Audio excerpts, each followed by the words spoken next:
Amaravati capital సిటీలో ఏదైతే అధికారులకి 4000 హౌసెస్ నిర్మిస్తున్నామో వాటిని యాక్చువల్గా ఈరోజు type 1, type 2 and group D ఈ యొక్క టవర్స్ని యాక్చువల్గా పరిశీలించడం జరిగింది. వీటిలో ఈరోజు తీసుకుంటే మొత్తం ఇది టైప్ 1లో 4 టవర్స్, టైప్ 2లో 4 టవర్స్, గ్రూప్ డిలో 6 టవర్స్, మొత్తం 14 టవర్స్. ఈ 14 టవర్స్లో ఆల్మోస్ట్ 1440 హౌసెస్ వస్తాయి. 1440 మంది అధికారులకు యాక్చువల్గా దీంట్లో ఇస్తున్నాం.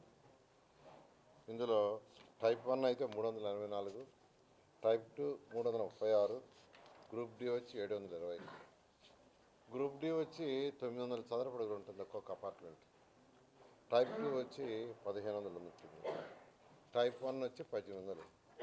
అయితే దీనికి సంబంధించి కన్స్ట్రక్షన్లో మెజారిటీ టవర్స్ కన్స్ట్రక్షన్ అయిపోయింది, ఇంకా కొద్దిగా ఉంది. ఆ బ్యాలెన్స్ కూడా December 31 లోపల కంప్లీట్ చేస్తున్నారు. అయితే దానికి సంబంధించి ఫినిషింగ్స్ వర్క్స్ ఉంది. ఏదైతే పుట్టి పెట్టడం కావచ్చు, టైల్స్ కావచ్చు, ప్లంబరింగ్ కావచ్చు, ఎలక్ట్రికల్ కావచ్చు, వీటిలన్నింటినీ కూడా February 1వ తేదీకి ఇచ్చేటట్టుగా వాళ్ళు యాక్చువల్గా ప్లాన్ ఆఫ్ యాక్షన్ చెప్పారు. ఆ విధంగా వర్క్ జరుగుతుంది. అదేవిధంగా దీనికి సంబంధించిన రోడ్లు, డ్రైన్స్, ఎస్టీపీ కావచ్చు, రోడ్స్ కావచ్చు, డ్రైన్స్ కావచ్చు, క్లబ్ హౌసెస్ కావచ్చు, ఈ వర్క్ కూడా ఎంతో వేగవంతంగా జరుగుతుంది. ఏదైనా అమరావతి క్యాపిటల్ సిటీలో ఏదైతే 4000 హౌసెస్ టేకప్ చేసే ఇవన్నీ కూడా February 1వ తేదీ కంప్లీట్ చేసి అధికారులకు ఇవ్వడం జరుగుతుంది. ఒక ఏదైతే ఐఏఎస్ ఆఫీసర్స్కి టవర్స్ కట్టామో ఆ టవర్స్ ఆల్మోస్ట్ అయిపోయినాయి. వాళ్ళు లైట్స్ కూడా వెలిగించేశారు, ఎలక్ట్రిసిటీ కనెక్షన్ కూడా చేశారు.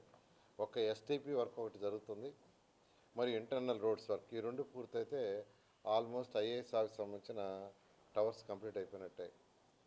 ఏది ఏమైనా అమరావతి క్యాపిటల్ సిటీలో ఎటువంటి పరిస్థితుల్లో కూడా February మ్యాక్సిమం మార్చ్ ఎండింగ్ లోపల ఈ 4000 హౌసెస్ని అధికారులకు ఇవ్వడం జరుగుతుంది.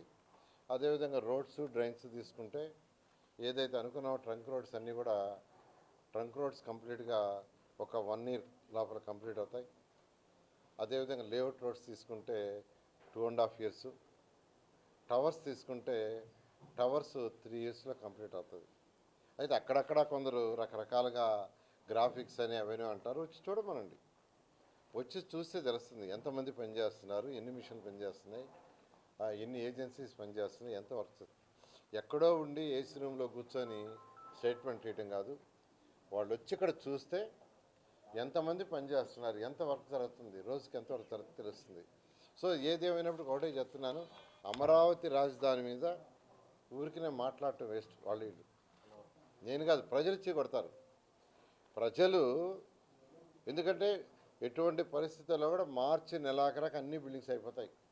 4000లో ఒక 250 నుంచి 500 హౌసెస్ తప్ప 3500 నుంచి 3750 కంప్లీట్ అయిపోతాయి. ఎందుకంటే అన్నిటికీ స్ట్రక్చర్ అయిపోయింది. ఈ 250 నుంచి 500 కూడా ఎందుకు అంటున్నానంటే స్ట్రక్చర్ వేస్తున్నారు, స్ట్రక్చర్ అయిపోతుంది. ఫినిషింగ్లో కొద్దిగా ఒక నెల 15 రోజులు పట్టచ్చు. కాబట్టి ఇది ఊరికి నేను మాట్లాడి అమరావతి మునిగిపోతుంది, అది పోతుంది. అమరావతి వర్క్ జరుగుతుంది, వెస్టర్న్ బైపాస్లో వర్క్ జరుగుతుంది. అది జరిగేటప్పుడు కొండవీటి వాగు దాని కింద పోతుంది, బ్రిడ్జి కింద. బ్రిడ్జి పూర్తి చేశారు, నీళ్ళు వెనక్కి తన్నాయి, దానికి రోడ్డు కట్ చేస్తే నీళ్లు పోయినాయి. అంతేగాని దాని మీద మునిగిపోయింది అమరావతి, అదే అయిపోయింది, ఇది అయిపోయింది అని చూడాలండి. వచ్చి ఫిజికల్గా చూసి చేసి పని జరిగేటప్పుడు ఖచ్చితంగా కొన్ని అబ్స్ట్రక్షన్స్ ఉంటాయి, ఇటువంటివి ఉంటాయి. ఎటువంటి పరిస్థితుల్లో కంప్లీట్ చేస్తామని తెలియజేస్తాం. Thank you. ఇది ముఖ్యమంత్రి గారు సబ్ కమిటీ కూర్చొని డిస్కస్ చేయమన్నారు. త్వరలో సబ్ కమిటీ మీటింగ్ పెట్టి డిసైడ్ చేసి ముందు పోవడం. Thank you. అయితే యాక్చువల్గా ఇప్పుడు సీడాక్స్ రోడ్డు కావచ్చు, ఏదైతే ఇన్ఫ్రాస్ట్రక్చర్కి బ్యాలెన్స్ ల్యాండ్ ఇవ్వాల్సిందో వాళ్ళందరినీ కూడా ఇప్పుడు కూడా రిక్వెస్ట్ చేస్తున్నాం. అది ల్యాండ్ అక్విజిషన్కి యాక్చువల్గా అథారిటీ యాక్సెప్ట్ చేసింది. అది రేపు క్యాబినెట్లో కూడా పెట్టేసి అప్రూవల్ తీసుకొని ల్యాండ్ అక్విజిషన్కి పోతున్నాం. నేను రైతులను మరొకసారి రిక్వెస్ట్ చేస్తున్నాను, ల్యాండ్ అక్విజిషన్ కంటే ల్యాండ్ పుల్లింగ్ బెటర్ అని అందరూ అనుకునేది. లేదు ల్యాండ్ పుల్లింగ్ కంటే కూడా ల్యాండ్ అక్విజిషన్ మీకు అడ్వాంటేజ్ అంటే అది మీకే ఛాయిస్ వదిలేస్తున్నాం. Thank you.